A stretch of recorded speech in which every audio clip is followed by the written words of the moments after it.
بینرانی بەڕێز خۆشەویستانم ئەم کاتتان باش بە خۆشحاڵیەوە لە ئەڵلقەی نوێی بەرنامەی چاوپێکەوتن بێکەگەینەوە لەم بەرنمەیە گفتوگۆکەین سەبارەت بە چەند بابەتێکی گرنگ لەگەڵێکێک لە ناوە دیارەکانی ناو ڕۆشنبیری کوردی ئەویش بەڕێز فاروق ڕەفیقا. لەم بەرنمەیە تاوتۆی چەند پرسێکی گرنگەکەین لەوانە پرسی ڕۆشنبیر و ڕۆڵی لە کۆمەلگای کوردیا، پرسی دەوڵەتی نەتەوەیی و پرسی ئاین و هەژمونی بیری ئاینی لە کۆمەلگای کوردیا. ئومێ دەکەین ئەم بەرنمەیە بەرنامجەکەی سەرنجی ئێوەی بەڕێز بێ. با مستەفا بەخێربی. زۆر سپاس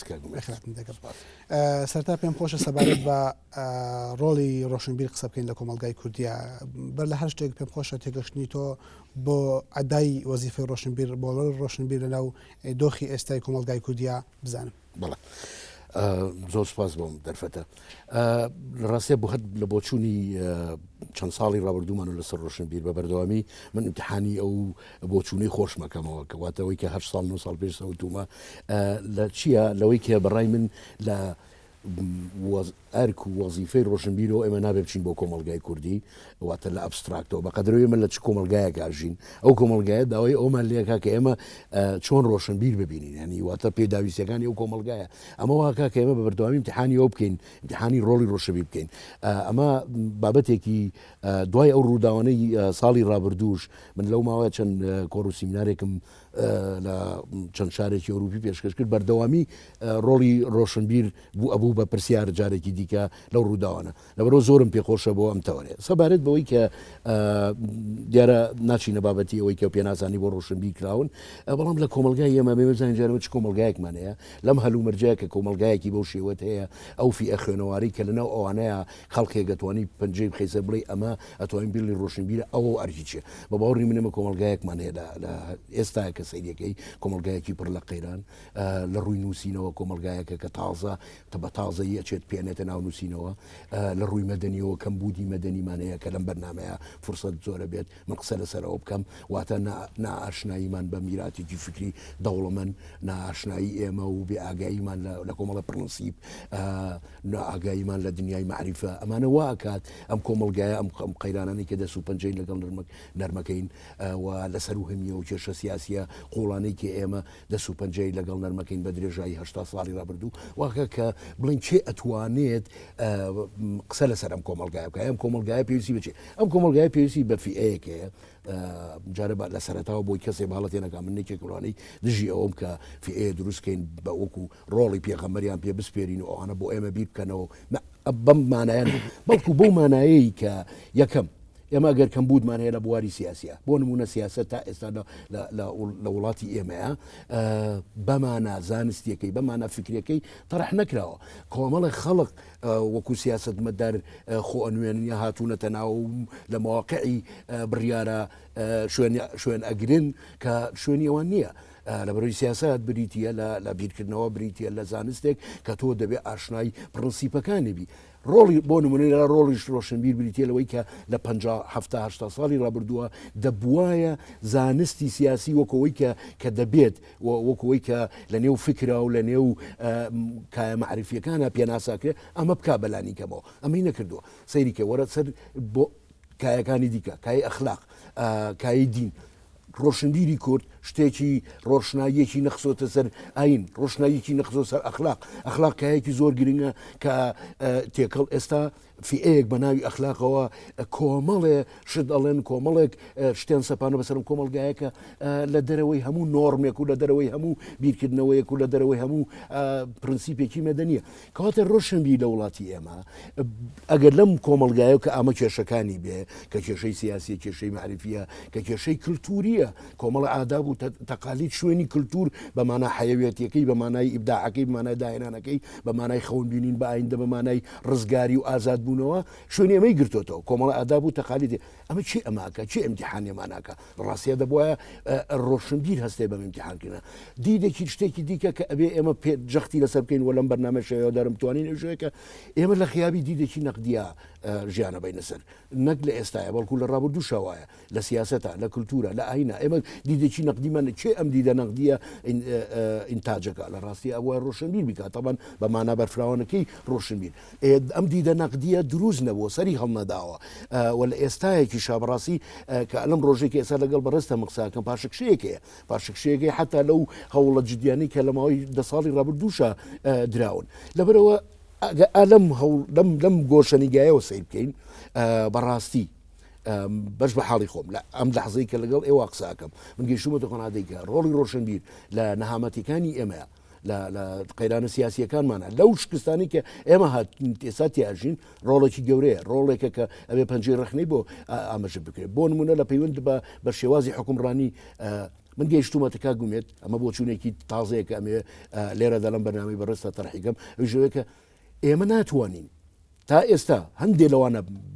بە منیشەوە کە قسەمان کردووە لەسەر شکستی حکومڕانی کوردی زۆرتر تەرکیزمان لەسەر حیزب و تەرکیزمان لەسەر سیاسەتمەدارەکان بووە بەڵام ئێستا منەمێ ڕۆڵی ڕۆشنبیر یەکێ لە ئەم نقطەیە بڵ ئارگومنتەکە یەکێ لە پایەکانی ئەم شێوازە فەرمانڕەوەیە کە کۆمەڵی لە ئێمە گەیشتەوە قەنعاتی کە شکستی هێناوە و ئیشکالێتی هەیە یەکێ لە پایەکانی ڕۆشنبیرانن واتە ئەوە یا غیابیانە یا بەشداریکردنیانە لە غیابیان لە نەقد و لە نەقدکردنیە و یا بەشداریکردنێکی شەرمنانەیە لەو شێوازە حکومڕانی کاک فاروق پێت وانە لە بنەڕەتە ئەو بەخشینی ئەو ڕۆڵە سیاسیە کۆمەڵایەتی هەمەلایەنە بە ڕۆشنبیر پێچەوانە ئەبێتەوە لەگەڵ ڕۆڵی ڕاستەقینەی ڕۆشنبیر وەکو مەخلوقێک وەکو بوونەوەرێک کە توانای بەرەمهێنانی زانستی هەیە ڕۆشنبیر یا بە معنایەکی دیکە بڵین ئەگەر دەستەواژەکە ڕاستتر بەکاری بێنین یا بە معنایشی دەستەواژەی ڕاستە بە دوای بگەڕین کە کۆمەلگا و دنیاش پێویستی پێەتی بریتە لە توێژەر و بەرەمهێنانی معریفەیەک زانستێکی ڕوت و قوت زانستێک دوور لە بەها دوور لە ئینتیما کە وێنەیەکی ڕاستەقینەی واقع و بابەت نیشان بدا بەڵام ڕۆشنبیر لە کۆمەلگای بەردەوام وەکو بەشێک لە ریفۆرم وەکو بەشێک لە بزوتنەوە کۆمەڵایەتەکان خۆی دەرەخە گومێت من بۆیە لە بدایەتەوە لە کۆمەلگا و دەسم پێکردن نەک لە پرەنسیپەکانەوە واتە لە وێنەیەکە بۆ ڕۆشنبیر دەتوانین بۆ خۆمان ئێستا وێنەیەکی ئەبستراکت پێشین بە تایبەتی ئەگەر لە کتێب و لە نموزەجەکانی کە لە غەربا هەیە بیکێشین لێەوە بینەوە ئەم کۆمەلگایەت و شێویشکالا بین بە تەسەوراتی من بۆیە لە کۆمەلگاوە دەستم پێکرد پێداویستەکانی کۆمەلگای ئێمە چییە ئێمە لە چ کۆمەلگایە کارژین ئەم کۆمەلگایەکەم قەیرانانەی هەیە ڕۆڵی ئەم کەسەی کە ئێستا پێی ئەوترێ ڕۆشنبیر چییە ڕووناکبیر چییە باست کرد بۆ من باس لە معریفە ناکەم من باسیەوەکەم کە ڕۆشنبیر نەیتوانیوە لە کایەکانە نەیتوانیوە مبدع بێ نەیتوانیوە داهێنەر بێ بۆ نمونە نەیتوانیوە کای سیاسی بەخشیوەتە کۆمەڵە کەسێک کە پێوترێ سیاستمەدار بە بێوەی ئاگایەکی لەو کایە بێ واتە خەڵکێکەیە بە وا خۆی پیشانداوە بە فطرات ئەزانێ سیاست چییە سەر بە کۆمەڵی خانەوادە و سەر بە کۆمەڵی عەشیرەتە ئەوە زانێ سیاست چییە ئەوە ڕۆشنبیر نەبوو دەبوایە سیاست وەکو هونەر سیاست وەکو فکر پێناسە بکات و لەم کۆمەلگایە برەوی پێ با قسەی لەسەر بکات لە کۆڕ و سیمینارەکانە لە فەزای گشتیان لە کتێبەکانە هەتاکو خەڵکی هۆشیار بێتەوەی بڵێ ئەمریکا ئێمە ئەیبین و دەست و پەنجەی لەگەڵ سیاست نییە بەبارێکی دیکە معریفەت پرسیارەکەی من ئەمەیە هەلو مەرجی ئێستای کۆمەلگای کوردی و زۆربەی کۆمەلگاکانی تری دنیا ئەوەندەی پێویستی بە بەرەمهێنانی معریفەیەکە کە معریفەیەکە زانستێکە کە وێنەیەکی ڕاستەقینەی واقع و بابەت پێشکەشی مرۆڤی کورد وشیاریی ڕاستەقینەی سەبارەت بە سیاست سەبارەت بە دین سەبارەت بە ئەخلاق پێ ببەخشێ ئەوەندە پێویستی بە ئامادەیی جستەیی و فیزیکی ڕۆشنبیرە لە ناوکایەکانە بەسەلەن بۆ نمونە ئێمە توێژەرێکمان پێویستە پێمان بڵە ڕووداوەکانی هەفتەی شوبات چی بوو بە شێوەیەکی زانستیان و بابەتیانە یان پێویستمان بە ئامادەبوونی فیزیکی و جستەی ڕۆشنبیرێکە لە ناو ڕووداوەکانی هەفتەی شوبات ئەمە پێویستمان بە هەردووچێتی ئەمە پێویستمان بەردوێ کۆمەڵە ڕۆشنبیر و حتى مفکر و فەیلسوفی غەربی هەن لە ڕووداوە گرنگەکانە لەسەر شەقا من لەگەڵ خەڵقا لەبەرێ مەردوومان پێویستە بەس ئێمە جارێک خەریکی ئەوەین کە بڵین ئەو توێژەرە ئێمە توێژەرەکەمان نییە ئەو توێژینەوانەمان نییە ئەو هەڵمەساوە بەم ئیشەش واتە ئەگەر ئێمە کاری ڕۆشنبیریش چڕکەینەوە و تەسکی کەینەوەی کە کاری تۆژینەوەکات ئەو کارەش نەکراوە کوا تۆژینەوەکانی ئەمە لەسەر ئەوەی پێوتری لە قەوسێکا شۆڕشی ئەیلول کوا خوێندنەوەی ئێمە بۆ مێژووە وەنیە ئێمە هەڵەکانی شۆڕشی ئەوەی بەناوێتێ شۆڕشی ئەیلول لە قەوسێکە لەوەی کە پێوتێ شۆڕشی نوێ چونمانە بۆی ئاواڵم پێوترێ لەبەرەوەی مەفهومی شۆڕش بەسەریانە تەطبیق نابێ تکرارەکرێتەوە کوا ڕۆڵی ڕۆشنبیر لە هەڵسەنگاندنی حرەکەی کوردی لە ماوەی 50 ساڵی ڕابردووە لە دیدێکی نەقدیەوە لە بازان لە ستایشەوە بۆ پرسیارکردن ئێمە ئەو ڕۆژی ڕۆشنبیر گەیشتۆ بە ئاسیەوەی پرسیار بکات و بۆەوەی پرسیار بکات چی پێویستەکە کە ئەومێت پێویستی بە دووسێ شتی گرنگ هەیە پێویستی بە بوێری هەیە ئەجا پێویستی بە ئامڕازەکانی معریفەیە ئەو هیچیانی نییە ئەو ناتوانێت تەمان لەگەر ڕێزما بۆ هەوڵانی کە دراون لە ڕابردووەوە لە جیلەکەی ئێمەشا خەڵکێکەیە بوێرە و لێرە و لە یەخساکە بەڵام ئەم کێشانەی خوارەوە یەکەم شێلگیرانە نییە دووەم سەراپاگیر نییە واتە سێم پرۆژێک نیە ئەمڕۆ لە کوردستانی من و تۆە ئەم بەشەی کوردستانە کۆمەڵی خەڵک پرۆژیان هەیە جگە لە ڕۆشنبیرە ئەوەی پێوتێت لای ئێمە ڕۆشنبیر پرۆژەیەکی نییە بۆ ئەم کۆمەلگای ئێمە لێرە و لەوێ خەڵکێکیشتۆ بۆی کاک فاروق هەمیشە قسەکردنەکانی تۆ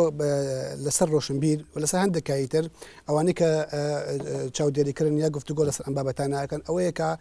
تێزەکانی تۆ لەسەر مەسەلەی ڕۆشنبیر هەمیشە بە جۆرێک لە مطلقگەرایەوە نیشاندرێت لە کاتێکە مەسەلەکان تا ئەندازەیەکی زۆر ڕێژەیە مەسەلەی ڕۆشنبیر یعنی کۆکردنەوەی هەموو خوێندەواری کورد لە ناو چارچەوەی یەک بازنەیە یەک میتۆداوە لەسەری بنووسی ڕۆشنبیر و یەک نەقد بە یەک بە هەمان شێوە ئاراستەی کۆی ئەم نخبەیە بکەیت کە لە شەستەکانەوە تا ئێستا کارەکە پێتوانی ئەمە پێویستی بە پۆڵانکردنێکی ورتر و تێگەشتنێکی زانستی تر هەیە بۆ ئەوەی قسە لەسەر ڕۆی ڕۆشنبیر بکەیت لە خوێنەوەی ڕخنەگرانە شەکی لەوەی کە تۆ کاڵسی بەم پرۆسەیە دەبێت ئەوە بکەیت بەڵام ئەگەر وابێ ئەگەرێمە لە شەستەوە لەسەر ئەو خوێنەوە ئەو خوێنەواری ئەم کۆمەلگایە قسە نەکەین کە بەری لەمەوەی ئێستا ئێمە بەروبوومی ئەوانە بینین کە لە ڕاستیا بیابانێکی بەرەهوتە لە مەجای معریفە و لە مەجای فکرە ئەگەر لەسەروان قسە نەکەین لەسەر چی قساکەین ڕۆشنبیر لەگەڵ من و توە لە دایکە بێ ڕۆشنبیر چەند ناوێکن کۆمەڵێ ئایکۆنن کە ئێمە دروستیانەکەین لەم ڕۆژە ئێستا سەرقاڵی دروستکردنیانین وەکو چۆن ئایکۆن دروستەکەین لە سیاسیەکان ئایکۆنیش لە ڕۆشنبیر نەخێر برای بەڕێزم کۆمەلگایی من و تۆ کە ئێستا ئەم کۆمەڵە قەیرانە هەیە دەست و پەنجەی لەگەڵ ڕمەکات مێژوویەکی ئەم ڕۆی کە من و تۆی تیاین ئەم هەلومەرجە ڕیشەیەکی ئەو ڕیشەیەش بریتێ بێت لە شەستەکانەوە بین پرسیاری سەرەکیەوەی ئێمە پێمان ناوەتە ناو دنیای نووسینەوە ڕۆشنبیر چێ ڕۆژبیرەوەی هەر لە هەوایە قسەکات ئەمانە هەموو کۆمەڵە ئیشکالێت نەبێ حەلی بکەین ئەبێ چارەسەری بکەین چارەسەری لۆگە ئێمە بەسمان چێ ڕۆشنبیر ئێستا مێنتاڵەتیەک دروست بوو ئێستا نەزعەیە کەڵکەڵەیە دروست بوو لەوەی کە لە چەند کەسایەتیەک کۆمەڵێک ئایکۆن دروستکە نەگەوە بەڵکو خەڵکێک هەیە واسێری ڕۆشنبیرەکەوەکوای پێغەمبەرێ بێ کە لەو داوە بێت من باز لەو فئەیە خوێنەوارەکەم کە ئەرچێکی معریفی و ئەخلاقی و عقلی لەسەر شانە لە هەر کۆمەلگایەکە لە کۆمەلگای ئەمریکیە سڵامینەوە هەیە من چەند جار لەم بەرنامە و شتاوتومە سڵامینەیەکەوێت لە ڕۆڵی ڕۆشنبیر کە باسی ڕۆشنبیرەکە بۆچی لەبەرەوەی جۆرە ئەخلاقیەتێک جۆرە بیرروباوەڕ لە ناو خەڵکی ئەمریکی هەیە کە هاونیشتیمانیان بیرەکەنەوە هاونیشتیمانیان بەشداری مشارەکەی سیاسیەکەن پێویستیان بە کەسێک نییە کە لەولاوە بێت کە نەزانین ئیشەکەی چییە و وعزیان دابا ئەوان لەوێ لە ڕۆڵی ڕۆشنبیر ترسن بەڵام لای ئێمە کێشەکەمان لەوە قوڵترێکە ئەو خوێنەوارە کە دەبواە کۆمەڵێ ئەرک هەیە بیبینێت کە ئەرکەکان لە ڕاستی ئەرکی فکرین من قسەی لەسەرەکەم ئەنجا کە نەیبینیوە چیمان هەیە لە مەجای کۆمەڵێ ئومەهاش کتێب هەیە کتێمەڵێک سەرچاوی گرنگ هەیە کاکە عەفوم کە ئومێت کۆمەڵە سەرچاوی گرنگ هەیە کە دەبوایە ئێستا من و تۆ ئاوە ئاماژەی پێ بدەین بڵێن ئەم کتێبانەی خوارەوە کە ئەبوایە لە ماوەی 50 ساڵی ڕابردوو 6 ساڵی ڕابردووە بکرێ ئەمانە کە نەکراوە من ئەم مطلقا لە مطلقگرایی من هیچ بە مطلقگرایی نازانم وەرە پێم بڵێ بزانە وەزعی کولتوری ئەمە لە چه هەلومەرجێک نەقدی ئەمە لەکوایە نەقدی فکری ئەمە لەکوایە وەرە نەقدی سیاسی ئەمە لەکوایە گفتوگۆکانمان لەسەر سیاست لەسەر ئاستێکی زانستیە ئەمە چێ بە ماڵەسێت کۆمەڵە فئەیەکی خوێنەوار تێت تۆ پێڵی ڕۆشنبیر ئەمە پێڵم خوێنەوارێکی کە پێڵە ڕووناکبیر ئەمە دەبوو ئەمە کایەکەی ئەوە ئەبێ بیکە مامۆستا فاروق پرسیارێک زۆر سپاس یەکێک لەو فاکتەرانی لە کۆمەلگای کوردیە بەردەوام وەکو یەکێک لە فاکتە بەهێزەکانی ناچالاکبوونی ڕۆلی ڕۆشنبیر لە کۆمەلگای کوردیە و پێنەگەشتنی ڕۆشنبیر وەکو مەخلوقێک کە خاوەنی پرۆژێکی ڕخنەگرانە بێ بەرامبەر بە دەسەڵات و بەرامبەر بە واقع بە شێوەیەکی گشتی تر ئەوەیە کە دەسەڵاتی سیاسی لە هەرێمی کوردستان یا حیزب بەڵەدەستەکان لە هەرێمی کوردستان ئەمانە بەردەوام وەکو نەچیرشی دەستەمەوە نەبوو سەری ڕۆشنبیرەکەن و دایانەوێ دەستەمەوەی بکەن بیکەن بە مەخلوقێکی بێدەنگ و جۆرایەڵ و بە ئاراستەیەکی دیکەشە ڕێکی دیکەشەیەکە ڕۆشنبیر بۆ خۆشی بەردەوام چاوی لە حیزبەکانە و چاوی لە دەسەڵاتەکە بۆ ئەوەی کە خۆی بێدەنگ بێت و لەگەڵ ئەوان لە ئیمتیازاتە بەشدار بێ تۆ ئەم هەڵکێشەیە چۆن دەخوێنیتەوە پەیوەندی نێوان ڕۆشنبیر و دەسەڵات و ناچالاکبوونی ڕۆشنبیر لە هەرێمی کوردستان ئەگەر ڕێگەم بدەیت هەردوو هەوڵەکە لە ئارادای واتە شتێکت هەیە بەناوی دەسەڵاتەوە کە دەیەوێت وەکوی ساوتم ئەو خوێنەواری وڵاتە ڕامکە بەکاری بێنێ و ئەمەشی کردووە خوێنەوارانی ئێمە زۆرتری ئەمڕۆ دەرگیرن لەناو ئەو دەسەڵاتیان و لە ناو میدیا حیزبیەکان ئایشەکەن لە زانکۆکانە هەر ئەوانەشن دەبرێن نەکەن بە ئەندام پەرلەمان کۆمەڵی خەڵک لەو هەموو خوێنەواری وڵاتەن و دوای ڕامەک هەندێکی هەر حیزبیش نییە بەڵام کە هەڵی بژێرێکا بە ئەندام پەرلەمان ڕامە بێ و دوای لەو سەرەوە کەسێکی ستایشکەری لێ دەرەچێت بەبارەکەی دیکەشە کە سەیری دەسەڵاتێکی خەڵکێکەیە کە ئێستا تەواو ملی نەناوە یا ڕام نەبووە و خەریکی شکاندنی ئەو فئێشە کە ئەوە زۆر کەمە لەم بینای ئەمە چیمانەیە بە تەسەوری من ئەگەر دەسەڵاتێکی داهێنەر دەسەڵاتێکی پۆزتیڤ دەسەڵاتێک نیشتیمانی هەبووە لە وڵاتە ئەم بەشەی کوردستانە و لە خزمەتی ئینسانی کووردا ئیشی بکردایە گفتوگۆکەی من تۆ ئاقارێکی تری وەرەگرت گفتوگۆکەمان بۆ ئاقارەیە بوو کە زۆر ئاسایی بێت کەسێ ڕۆشنبیرە لەناو ئەم دەسەڵاتەیە ئیشکات بۆ لەبەرەی لە دوجارە دەسەڵات چییە دەسەڵات کۆمەڵە دام و دەستگایە کۆمەڵە دام و دەستگایە کە پێویستی بە زانستە پێویستی خۆر لە هەڕەمەکیانە نابێت وڵات بەڕێوە برێ پێویستی بە چیە وەکۆی کە لە وڵاتە ئازادەکانە هەیە دەسەڵاتی سیاسی پێویستی بە عقلانیت هەیە عقلانیت چیە ئینتاجەکان ڕۆشنبیران و مفەکیرەکان ئینتاجەکەن زانکۆکان ئینتاجەکەن لەم حاڵەتەیە کەسێک کە مامۆسایەکی زانکۆیە دوای لە پەرلەمانەوە سەردەربێنێ شتێکی زۆر ئاست ئەگەر دەسەڵاتی کوردی دەسەڵات بووایە بە مانای فکریەکەی بە مانا زانستەکەی زۆر ئاسایی بوو کە ڕۆشنبیرانی کورد بەشداریکەن بەڵام دەسەڵاتێکە لە دروستبوونی و تاکو ئێستا سەرقال لە ماوەی 20 ساڵی ڕەبەرەوە سەرقاڵی ڕوشاندنی کەرامەتی ئینسانی کوردیە دەسەڵاتێکە لە دوای ئەنفالەوەمە هاتووە کە بێڕێزێکی گەورە بە ئینسانی کورد کراوە لەو 20 ساڵەیە ئازادیەکانی پایەماڵ کراوە لەم حاڵەتەیە تۆ بە ڕۆشنبیرێکە لەو دەسەڵاتە پێڵی تۆ ڕۆڵت چییە تۆ چیەکەیت تۆ لە بەرەیەکی هەڵایت لە ڕاستیە من ناڵم بەرەی گەل بەڵکو بەرەی عەقڵەڵم يعني أبويا الروشنبيل لما هو بيصاري رابردوها دني عقل برفراهم كان من باز قلناكم من باز لا عقلانية داكم من باز لواكم ك دەسەڵاتی لەو جۆرە چی ڕخنی لێگرێ و بۆ ڕخنی لێگرێ و بەر ئەساسی چیژە بێ ڕخنی لێ بگرێ ئەجا دوای کۆمەڵە خەڵقی لەو سەرەوە لە ئاویەتە دەرەوە خەریکی ستایشکردن و نەک بەوەنەی کە دەستایشی ئەو دەسەڵاتە کە شکست خواردووە کاکە بە بەقەنەعەتی من هیچ شتێکی نەماوە بەڵکو لەو سەرەوە سەرقاڵی لێدانە لە دەنگە جدیەکانیش کە نووزەیەکیان تیاماوە هەناسەیەگەیان لە بڵاوکردنەوەی جۆرە ڕخنەیەک و دنیا بینیەک بۆ خوێندنەوەی واقعیە زۆر باشە یەکێک لەو شتانەی کە ئاراستاکە دوو ڕخنەیەک وەکو بۆ بابەتێکی گرنگی گفتوگۆکردنیشە ئەوی شەوەیە پەیوەندی نێوان ڕۆشنبیر و دەسەڵات گەورەترە تەنها لە پەیوەندی نێوان ڕۆشنبیر و دەسەڵات یا حیزبی فەرمانڕەوا بەقەدەوەی پەیوەندی هەیە بە ڕۆشنبیر و حیزبەوە ڕۆشنبیر و کایەی سیاستکردنەوە لە کوردستانە ئێمە لە یەک دو ساڵی ڕابردووە ئەزمونێکی گەورەی ڕخنەگرتن لە کوردستانە بینن لە دروستبوونی ئۆپۆزیسیۆن و لە هەرێمی کوردستان لە دروستبوونی بزوتنەوەی گۆڕانەوە بە دیاریکراوی و دواتریش ئەو دوو پارتی ئیسلامی تر وەکو هێزی ئۆپۆزیسیۆن خوار ناسان و بەشداری کای ئۆپۆزیسیۆنەکەن لە سەحەکە من ئەمە پرسیارەکەم ئەم مقدمە بۆم پرسیارە بوو بەشداریکردنی ڕۆشنبیران لە ناو کایی سیاسی ئۆپۆزیسیۆنە لە ناو دوو سێ حیزبی ئەو سێ حیزبین نمایندەی بزوتنەوەی ئۆپۆزیسیۆنەکەن لە کوردستانە تا چەند قسمەت بە تحقیق بوونی وەزیفەی ئۆپۆزیسیۆنەکە ئایا ڕۆڵی ڕۆشنبیر لە ناو حیزبی دەسەڵاتە هەمان ئەو ڕۆڵە نیە کە ئۆپۆزیسیۆن کە ڕۆشنبیر لە ناو حیزبی ئۆپۆزیسیۆن ئەیبینێ ئەمێنێتە سەرەوەی کە ئەو کەس ئەو برا ئەو بەڕێزانەی و خوشک و برا بەڕێزانی کە لە ناو ئۆپۆزیسیۆنان و یەکێک و بەڕێزی پیانە لە ڕۆشنبیر کە هەند ژمارەیەک لەو ڕۆشنبیرانە لە ناو ئۆپۆزیسیۆنان چی ئەکەن ئەگەر هەمان ڕۆڵی ڕۆشنبیر لە ناو حیزبی دەسەڵاتە بجارڕنەوەیش لەوەی کە ئێمە و ئێوە بەکاربێنن ئێمە وابی دەکەن و ئێوابی دەکەنەوە یەک دووەم درێژکراوەی هەمان کولتور بن ئەویش چەپاندن و سەرکوتکردنی دەنگی عەقڵ و ناڕەزایەتی و دەنگی ڕەخنە لە ناو ئۆپۆزیسیۆنە هیچ جیاوازیەک نییە هیچ جیاوازێک نیە بەڵام ئێستا منەمێ بڵێ قسە لەسەر ئەگەر نەکەین ئەگەر لەسەر واقع و ئەزمونکردنی گوتاری ڕۆشنبیری ناو ئۆپۆزیسیۆن سەرەتاکانی بەڵێت باشە سەرەتاکانی ئەوەی کە تیکرارکردنەوەیکی هەمان کولتوری 20 ساڵی ڕابردوو لە لای ئۆپۆزیسیۆن بە ئاشکرایی دیارە جارە لەسەر دوو باڵی دوو لایەنی حزبی سیاسی ئیسلامی باڵی ئیسلامی سیاسی قسە بکەین کە لە دوایە لەسەر ئاین قساکەین بەڵێ ئەوەی من لە ڕۆشنبیرانی ئەوان دەیبینم بریتیە لە دژایەتیکردنی هەموو دەنگێکی عقل دەنگێک کار لەگەڵ ئەوانە یەک نەگرێتەوە چێ بوونەوانەی نووسەران